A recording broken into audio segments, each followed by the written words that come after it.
Welcome to our series, Myers-Briggs for Midlife Career Changers. I'm David from editbits.com, and I'm the producer of the series. I'm speaking with Edythe Richards, Myers-Briggs Master Practitioner, about the ESFP personality type.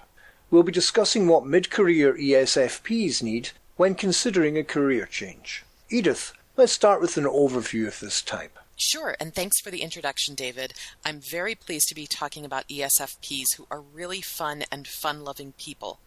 ESFP stands for extroverted. They're energized by the external world of people and things rather than the internal world of thoughts and reflections. Sensing, they perceive the world in a practical, tangible way, not in an abstract way. They're also more focused on the here and now than they are in the distant future. Feeling, they make decisions based on group consensus and harmony before logical analysis.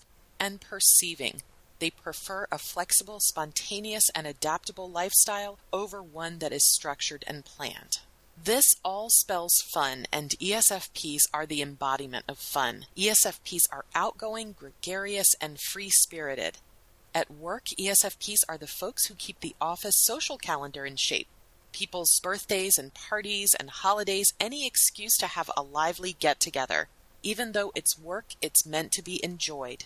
Social events aside, ESFPs contribute to their work environments by providing enthusiasm and a cooperative spirit no matter what their role is. They'll prefer to be wherever the action is, and because they like to notice what's around them, they'll like their work setting to be attractive. So we may see them adding their own personal touches to their office or cubicle space to make it more appealing. Yes, because ESFPs are tuned into the sensory experience, we may see, for example, family pictures and beautiful postcards from vacations they took, knickknacks of varying shapes, colors, and textures, all on display in their personal space. Their aesthetic sense also comes from their own appearance. ESFPs are typically attractive people with a flair for fashion, and they tend to be tuned in to whatever's trendy and popular. As a result, they're hungry for new external stimuli, so we'll be very likely to see them at area social events, probably more than one event. Many ESFPs are also athletic with an abundance of physical energy, so you can see why they're known to have this party mentality. Well, I now know which type to invite to my next party. These folks sound not only like party animals, but entertainers. People who get the crowd up and moving, having fun. I'd say that any party is going to be a lot more fun with at least one ESFP present. They love to tell stories, especially to people about people, and they can be quite mischievous too. Not in a bad way, though, I hope. Almost never intentionally, unless their inner values are violated, and then watch out. Now, speaking of inner values, let's talk about the cognitive functions for ESFPs. Again, these are the middle two letters, which are S for sensing and F for feeling. That's right, David. The dominant function of ESFPs is extroverted sensing, which is concerned with examining the real, tangible world through sight, hearing, taste, touch, and smell. They have an active and hands-on approach to work and appreciate being able to see the tangible results of their efforts. They have this now is the time mentality, evaluating information based on appearance and problem solving by taking action. This function is often associated with acute visual perception, a preference for variety in their daily tasks, and an approach to doing things their own way on their own schedule as opposed to following the rules and structure set forth by someone else. So they may not do well in environments with inflexible work hours and little freedom of choice, for example. That type of work environment would likely be stressful, yes, although the auxiliary introverted feeling function comes into play here too.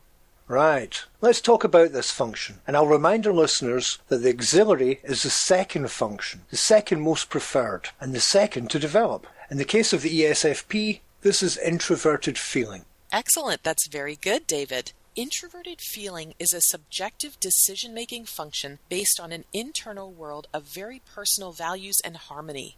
People who use this function tend to place a high value on affirming both their own and others' needs for individuality. They find diversity tremendously appealing. They come across as non-judgmental and forgiving, and they tend to be flexible and open, and usually quite modest. Rather than coming across in words, introverted feeling may be expressed through one's countenance, their facial expressions, or through their actions. Introverted feelers feel their emotions quite acutely, though because it's an introverted function and therefore internal, others may not be aware of what's going on underneath the surface. How do these two functions relate to the ESFP's preference for careers and/or work environments? One interesting thing about ESFPs is that the people they work with are going to be just as, if not more important than other aspects of their work. For example, ESFPs may not be satisfied with promotions, job security, work tasks, or salary, but having a friendly and supportive team can make all the difference in terms of overall job satisfaction. They won't mind towing the line at work as long as they don't have to work extra hours and their jobs are made relatively simple and straightforward. This leads us nicely into specific strengths and weaknesses ESFPs bring to a work environment. Edythe, could you talk about the strengths first, please? Sure. First is the obvious. ESFPs have a gift for making any situation or task fun. In the presence of ESFPs I know, I immediately feel at ease, positive, enthused, and excited. ESFPs enjoy the positive effect they have on others, and thus they enjoy and perhaps even crave the spotlight. Second is the ability to keep many projects moving at once. ESFP's friendly nature motivates others, and they won't hesitate to jump right into a project and work alongside their team, keeping the goals and deadlines of the project in mind. Rather than stressors, emergencies and spontaneous breaks are often a welcome relief and allow the ESFP to exercise their preference for focusing on relationships rather than on tasks. And third? Third, ESFPs have a knack for handling stress. When deadlines become stressful for other types as the pressure closes in, ESFPs, perhaps more than any other type, somehow are able to say the right words or do the right thing to relieve tension and keep people motivated. These are not the people who just sit around feeling sorry for what's happened. Instead, they'll face the problem and then move on. So rather than focusing on the negativity of a stressful situation, ESFPs will be focused on the action of moving forward in a positive way. Well, if this is true, then the ESFP's motto could well be, "You only go around once in life." I'd like to have them on my team when I do so. I wonder if such positivity could be seen as a negativity by others. Edythe, tell me more about the weaknesses of ENFPs.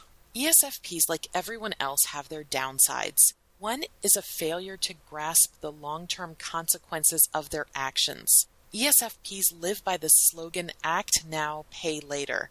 And because they're so grounded in the moment, they often don't see the impact of their behavior, decisions, or actions. For example, a fleeting comment or a whimsical flirtation may be much more serious than the ESFP realizes. Their quick and ready wit may also lead others to misunderstand them, which can further cause unintended harm to relationships and to organizations.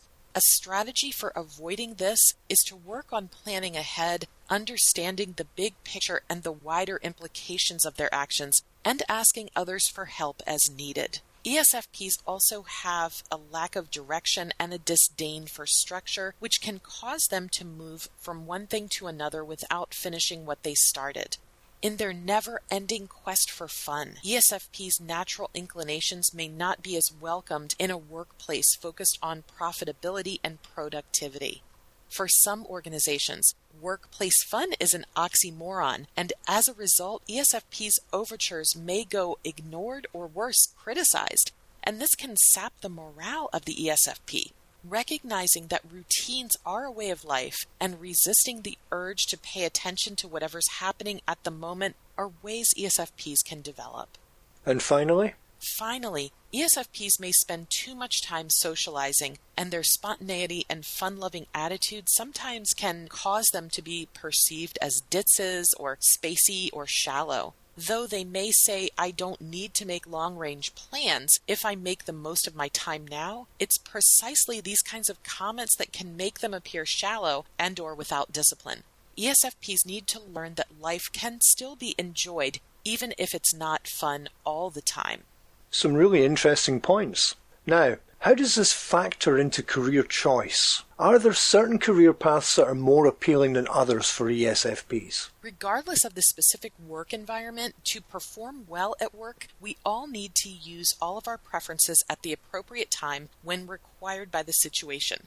Therefore, people tend to select occupations that are most in line with their natural preferences. For ESFPs, this would include a relaxed, friendly, and active work environment, opportunities to work closely with other easygoing and social people on a variety of projects throughout the day, work that is of a practical and helpful nature where there's hands-on involvement, the chance to solve immediate and practical problems using warmth and humor to ease tensions, to motivate others, and bring positive results, and having fun, enjoying everyday surprises, a minimum of bureaucracy, rules, and restrictions. This is great information, Edythe. How about specific career paths? Shall we talk about those next? Yes, indeed. There's 5 general career paths that are popular for ESFPs: education, healthcare and social work, entertainment, business, and service. Let's quickly remind our ESFP listeners that even if you're not considering one of these career paths, the information can still be relevant. As you're listening to the description of each of the areas, try to pick out the themes that stand out to you, and keep in mind that the list is meant to suggest possibilities that you may or may not have previously considered. That's a great reminder. Thanks, David. We also want to remember that there are successful people in all fields, so these career paths aren't necessarily indicative of one's own personal journey or interests. Let's start with education first. Sure, the education area is appealing to many ESFPs who especially like working with young children. Working with preschool and elementary children appeals to the ESFP's preference for a less formal environment and hands-on work, and also spontaneous opportunities for play and physical activity. Specific jobs in the education area include preschool or elementary teacher, childcare provider, and athletic coach. You mentioned ESFP preference for teamwork in athletics, so I can see how these careers would be appealing to this type. Let's talk about healthcare and social work careers. Specific jobs in this area would include emergency room nurse, veterinarian or vet technician, animal trainer, and social worker. Most ESFPs want to work directly with other people in a helping capacity, solving real-world problems that make life easier for others. In addition to athletics, many ESFPs have a great love for animals. They're often at their best when they're solving crises in a fast-paced environment, and therefore a crazy, busy hospital or office will probably have more appeal to ESFPs than to some other types.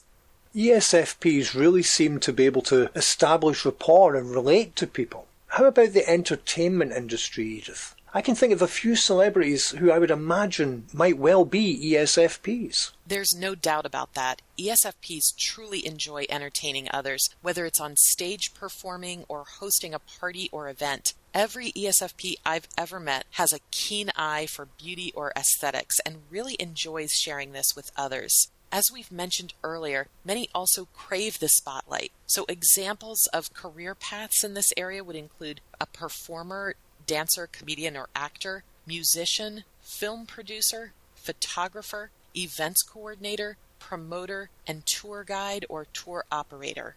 Many of these jobs require the ability to network and meet people, which obviously suits an ESFP as that's one of their strengths. You're absolutely right. ESFPs tend to have wide circles of friends and have this infectious love of life that's often refreshing to those around them. These are qualities that come through in the business world too, though ESFPs generally don't enjoy working in most corporate careers. We're more likely to see them in businesses that employ unstructured schedules, for example, and lots of interaction with others. So within the business world, I'd recommend that ESFPs look for positions like real estate, public relations, or fundraising where they can be out and about instead of sitting in an office all day. Or in retail, perhaps as a retail merchandiser, where they can put their eye for fashion and aesthetics to practical use. These careers also probably require the ESFP to be on their toes, responding to unexpected situations, and that sounds like where they may be at their best. Now, the final category, Edythe, the service realm. Examples of careers for ESFPs to consider in the service industry include flight attendant, administrative assistant, host or hostess, and floral designer. The main attraction with service careers is the opportunity for interpersonal interactions. ESFPs are great at putting others at ease and providing helpful information. And as many have said, wherever there's an ESFP, there will be a party. Great information. Now, is there anything else you'd like mid-career ESFPs to know as they think about what career fields would be most satisfying? These occupations and career paths are examples of careers many ESFPs find satisfying, along with reasons why. We can find successful ESFPs in other fields too. I'd also like to remind my ESFP listeners that your Myers-Briggs type isn't the sole measure of what careers are available to you. Yes, this is important to keep in mind. Now, Edythe, any final thoughts?